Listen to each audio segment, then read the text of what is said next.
UFC 310 is this weekend.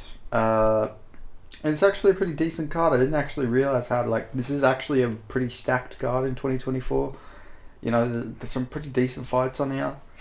But let's start off with the first fight, which will be opening up the early prelims, unless Tapology is wrong, which is quite a common occurrence at this point. But we have Kennedy Nchikwi versus Lucas Brzeski. A rivalry as old as time, Nigeria versus Poland. I'm going to go with the Nigerian, though. I'm going to go Kennedy Nchikwi. I think he's much better than Lucas Brzeski. Brzeski is a light heavyweight who should be a light heavyweight.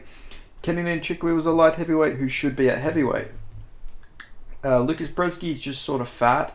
Kennedy Nchikwi's much better built for the heavyweight division. He's 6'5". I think he's taller than Brzeski. I know Brzeski was I think he was into basketball or something like that. Oh, this is really weird. Okay, so he's only an inch shorter, but Nchikwi's got the long reach. He's a month younger. That's not going to really factor in here, but I'm going to go Kennedy Nchikwi. I also just think he's better technically. I think he's a better fighter than Brzeski in all factors. I think he's a better grappler. He's a better striker. Light heavyweight skill. It's like there's a significant difference between light heavyweight skill and heavyweight skill, and I think I think Kennedy Nchikwi's got that light heavyweight skill in droves compared to the heavyweight Lucas Brzeski, who's 9-5. So I'm going to go Kennedy Nchikwi, probably by TKO. Breski's taking a lot of damage. Then we have Clay Guida versus Chase Hooper. Now, not many people know this, but this is actually a rematch. These two faced off in one of those not even combat jiu-jitsu, just one of those jiu-jitsu comps they do on Fight Pass. And Chase Hooper actually, I think he heel hooked Clay Guida. I know he won. He subbed Clay Guida. Obviously, that doesn't tell you the whole story here. That, there's going to be punches of this. There's going to be striking exchanges. Clay Guida's probably the more powerful guy on the feet, but Chase Hooper's looking pretty good with the hands. He dropped fucking Slava Claws. So I feel like if you could drop Slava Claws, you could probably drop Clay Guida. Guida's, not as good of a striker as Slava Claws, but he's probably more powerful than Chase Hooper, just going off raw power. He's also very gritty, but I think Chase Hooper's going to win this. He's looked very good since moving up to lightweight. I think he's on a 3-fight winning streak now. He calf sliced Clay Guida, actually. So he beat Nick Fior, then he beat Jordan Levitt, then he destroyed Borshev, beat the shit out of him like it wasn't even close. That was actually a crazy performance, and I picked him to win, so I felt like a genius there. And I like that he takes a lot of time off between fights. He's really working hard on his striking. He's been training with Wonderboy. You look at there, May, then November. He's always taken a lot of time off, which I really do like to see out of a guy like Chase Hooper, who came in a bit limited in his skill set. He started off a pretty limited fighter. Let's be real. He was just a grappler, but his striking's gotten much better. I've actually picked him in all of these fights, I'm pretty sure. Except for maybe against Nick Fior, weirdly enough, because he had a competitive fight with Rebeski. But I'm going to go Chase Hooper to get this one done. I think he'll be able to sub Clay Guida at some point. Who knows, maybe with a calf slicer again. The sequel. Then we have Michael Chiesa versus Max Griffin. This is a weird fight. Because it's they're trying to build up Max Griffin at this point in his career. Max Griffin has been wrestled a lot in a lot of his losses. Against Jeremiah Wells, he won, but he probably should have lost that fight. I don't think Michael Morales did take him down, though. Lost to Neil Magny, but he arguably could have won that. He dropped Neil Magny. But then again, Michael Chiesa is better than Neil Magny because he beat him. He did get his only TKO was to Colby Covington, weirdly enough. This is a tough one. Is that the diabetic Jordan Williams? Oh, interesting. He's been out for a long time. Anyway, I'm gonna go with Michael Chiesa here. I think Chiesa will win this. I'm surprised that Chiesa isn't the favourite, to be honest. Okay, on Tapology they are picking him. But he's younger. His striking does look improved every fight. I don't know. Chiesa's not a bad fighter. He lost to Luque and Sean Brady. They're not bad losses at all. Besides that, he beat everyone at welterweight, I believe. Like, he's a good welterweight. I know you can't really count the win against...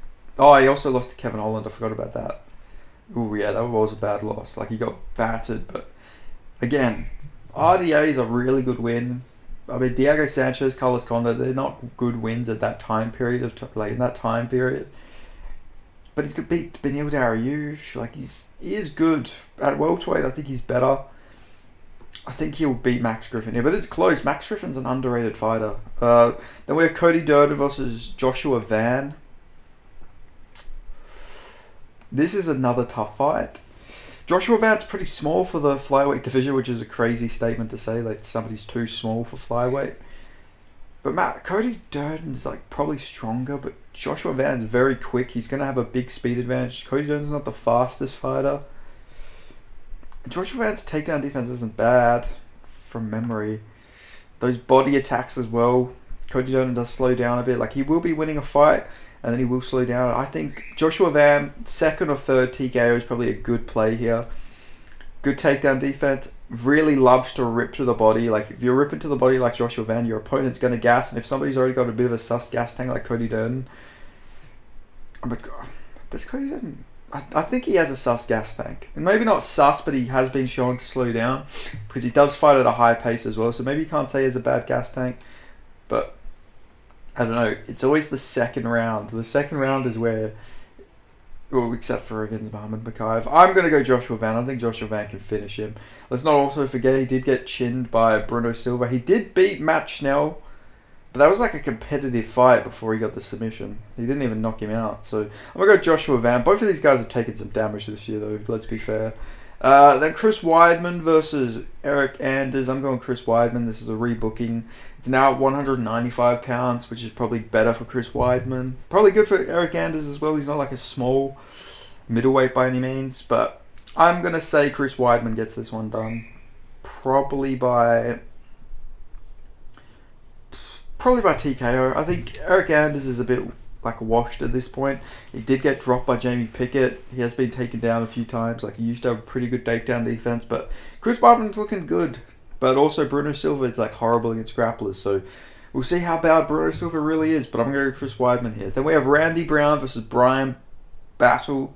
I was going to call him Boss Battle, but he unfortunately just calls himself the Butcher. I'm going to go Brian Battle here. Oh, I think he's going to knock out Randy Brown. Randy Brown's very good. He's very slick. He's on a good streak after losing to Jack Della Maddalena, which I watched live. He was awesome. It was so cool to see that live. Like that. Sorry, I'm just thinking about it. That was a top 10 moment in my life. But anyway, Wellington Turman. He arguably lost to Wellington Turman. He definitely destroyed Muslim Salikov. But then he beat Alessio Zaleski, which is a really good win in hindsight. But Brian Battle's tough. Brian Battle's powerful. He knocked out Kevin Doucette, and I know people are going to say, oh, so what is Kevin Doucette? Kevin Doucette's got a chin on him. Like, he has a very good chin, and for the fact Brian Battle was able to go out there and knock him out in France, it's pretty impressive in my opinion. I know that's MMA match, but I mean, they both haven't fought Kevin Doucette, but I'm going to go Brian Battle. He's looking on fire. He improves every fight, and I feel like Randy Brown isn't like a grappler of the caliber of a Renat Fakredinov, so I'm going to go Brian Battle to get this one done. Then we have Movsar Evloev versus Aljamain Sterling. A part of me wanted to go with the Aljamain Sterling underdog pick, but I just think this fight's probably going to be on the feet. And if this fight's on the feet, I do just think Movsar Evloev's a better striker than Aljamain Sterling. You know, he did hurt Arnold Allen on the feet. I think this fight is guaranteed to probably go to a decision. But I think Movsar Evloev is the better striker, and if that's the case, I think he'll be able to beat up Aljamain Sterling on the feet and get this one done. So I'm going to go Movsar Evloev to get this one done by shocker decision. I think he's going to win a decision. Okay, then moving on. Oh my god, this fight's been like keeping me up at night. Vicente Luque versus Femba Grimbo. This is a tough one. This is actually such a tough fight to predict. Because Vicente Luque looks awful at the moment. But he did beat RDA. Are we going to say that Femba Grimbo is better than RDA? they're both the same age. Like, Luke's actually younger, but since he... Oh, but he did beat RDA after they lost to Jeff Neal.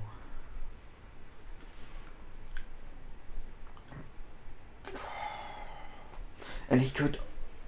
You know what? Fuck it, I'm going for it. Because I think Vicente Luque gets this one done by Anaconda choke on Femba Grimbo. I think he's going to sub him. Femba Grimbo, good grappler, but he's not a Bilal Muhammad. He's not Bilal Muhammad. The only person to really wrestle Vicente Luque like that is Bilal Muhammad, and he's literally the champion, and he did it to Leon Edwards too. Like these losses, I don't see anyone that Femba Garimbo's better than out of all of these losses. All these guys, you know, besides some of these guys he fought on the regional, but even then they're not bad guys either. Like, I don't think Femba Garimbo's that hyped, shouldn't be that hyped, to be honest with you guys. He's on a 4-fight winning streak, which is, you know, fair play to him. But Takashi Sato, not a good fighter. Pete Rodriguez, undersized and not a good fighter. Ramez Brahimaj, you know, not that great. Nico Price was once good, but is a bit washed at this point in his career. Like, Vicente Luque's levels above all of these guys, but people think he's going to go in there and run through Luque just because Jeff Neal chinned him and then he lost to Buckley. Buckley's looking on fire too. I'm going Vicente Luque. I don't care. It might age really badly, but I'm going to go Vicente Luque. Then we have Anthony Smith versus Dominic Reyes. I'm going Dominic Reyes. I think this is a pretty easy pick. Anthony Smith is washed. And when I say washed, he's badly washed. He's like the most washed of washed. He did beat Vitor Petrino though, which is really weird. But chinned by Khalil Roundtree, which isn't a bad loss. Lost to Johnny Walker. Lost to Magomed Ankalaev.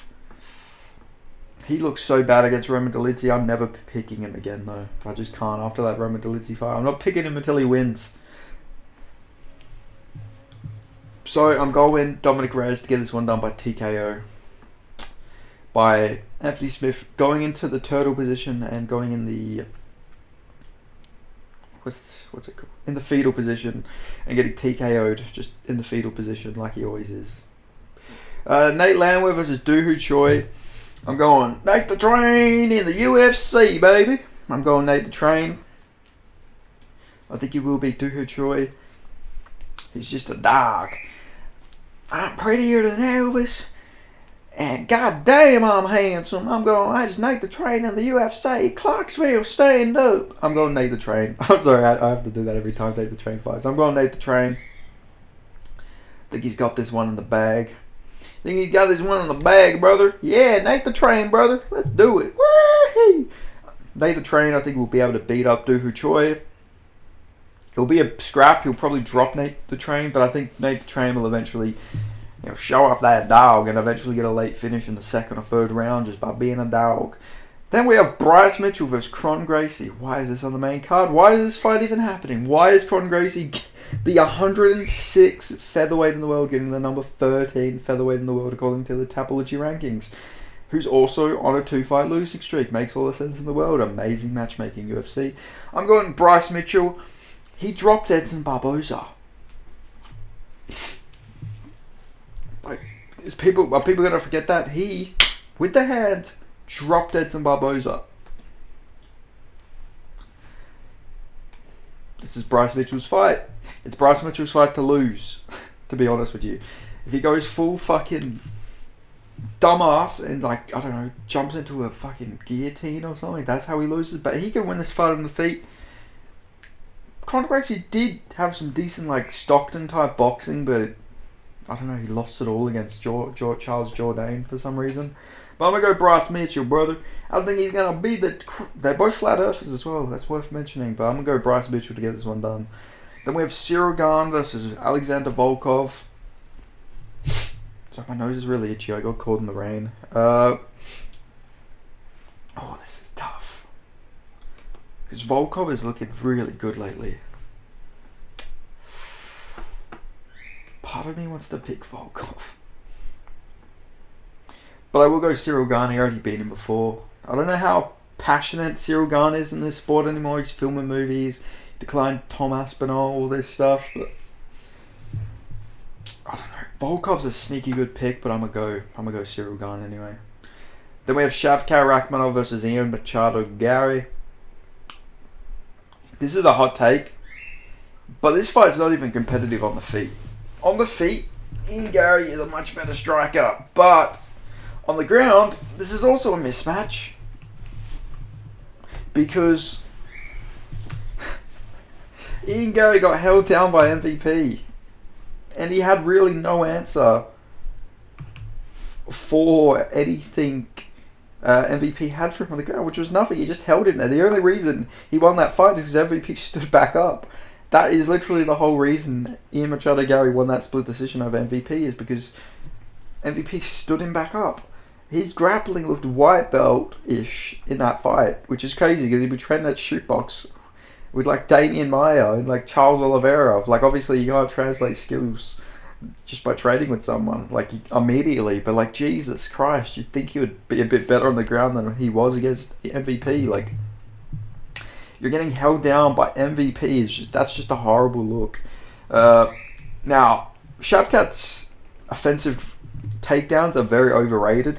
His grappling is very good, but his actual getting the fight to the ground is very overrated. Part of his game, like he doesn't have good wrestling. I'm just gonna say it. He has mid wrestling.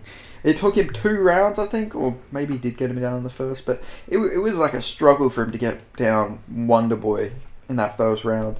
Now I get apparently Shavkat went in that fight with like a broken foot or something like that, but again, let's go back onto his page and look at his fights. Couldn't get down Jeff Neal. Now I know Jeff Neal has amazing takedown defense. Bilal Muhammad learnt that, but even Neil Magny was like he didn't get him down immediately. Neil Magny's got no takedown defense. Carlston Harris he couldn't get down immediately. Like these are just guys that aren't even like known for their takedown defense besides Jeff Neal. I think Ian Gary can probably keep this fight standing at some point, but I think eventually somehow it's going to look really good for Ian Gary, but I think Shavkat Rakhmonov is eventually going to just find some weird funky choke as he always does. But I think Ian Gary's a much better striker here. Like Shavkat does spin, he does some creative stuff, mixes it up to the body sometimes, but Ian Gary is a very good striker. He might just be piecing up Shavkat until he's not, but Shavkat's much better at the grappling. We haven't actually seen anyone shoot on Ian Gary, really. Like I can't remember how MVP got him down, but we don't really see many people shoot on Ian Gary. He does seem like he has strong hips. He has a judo base, but I think eventually Shavkat will probably be able to get him down, even though his wrestling is mid. I think eventually he'll just find some submission on Ian Gary, who looked white belt-ish against MVP. So I'm going to go Shavkat Rakhmonov. But this is a competitive fight, especially on the feet. If Ian Gary can keep it standing, Shavkat Rakhmonov has a real bad case of tall man defense. So does Ian Gary, to be fair. Both of these guys don't have the best defense, but Shavkat is like some of the worst defense in the UFC. I think Ian Gary can just like pop at his face, bust him up a little bit. But I'm going to go Shavkat Rakhmonov to get this one done. Then we have the main event, Kai Asakura versus Alexandra Pantoja. Interesting fight, really crazy debut for Kai Asakura, getting a main event of a pay-per-view, just like throwing him right into the wolves, feeding him right to the wolves. And I don't think he's going to win this fight. His takedown defense, he's been taken down a lot in his fights. I don't think he's going to be able to win this, especially because there's also a possibility he just straight gets DQ'd. Like if you go look at his record, a lot of his wins are due to soccer kicks, knee to the head, knee to the body, broken jaw, grounded knee right there. Like a lot of it in his fights, he really does utilize like fucking kicking up that body, kneeing him in the head. Now he's a very violent fighter, very fun fighter. He's also been knocked out a few times. Cape knocked him out. God, all of his losses are by KO. That's crazy. This is something we'll look out for. But Pantoja's like, I don't know, he's not as aggressive on the feet. He's got a great chin. Interesting fight, to be fair. But I think... Who the fuck's this guy? Lost to a 37-year-old, so he's used to losing to older guys. Oh, but that was in 2021. He took a bit of a hiatus. He's a big star, so I'd sort of want Kai Asakura to win. He's a big star in Japan. He's got a big following, but Unfortunately, I think Pantoja is going to do what he does best. He's going to get that takedown. And I think he's going to be able to maybe not sub Kaya Sakura, but he will just hold him down there and probably get a decision based off that. But Kaya Sakura is very violent, so he's probably going to land some knees on him on the feet. I'd hope. those 12 to 6 elbows will be pretty interesting. That now they're legal. I don't even know if you can elbow on Ryzen actually. So it's going to be interesting to see if he's like got a pretty good elbow game. But I think it's going to be a violent fight for as long as it's on the feet. I think Kaya Sakura is going to go for the kill anytime he gets it standing. But I think Pantoja is going to be able to just keep getting him down and probably get a UD. So anyway, yeah, I'm going to go Pantoja here. But these are my picks. Let me know who you guys are predicting in the comment section. Make sure you like, subscribe. I'll see you guys next time. Toodaloo, adios, goodbye.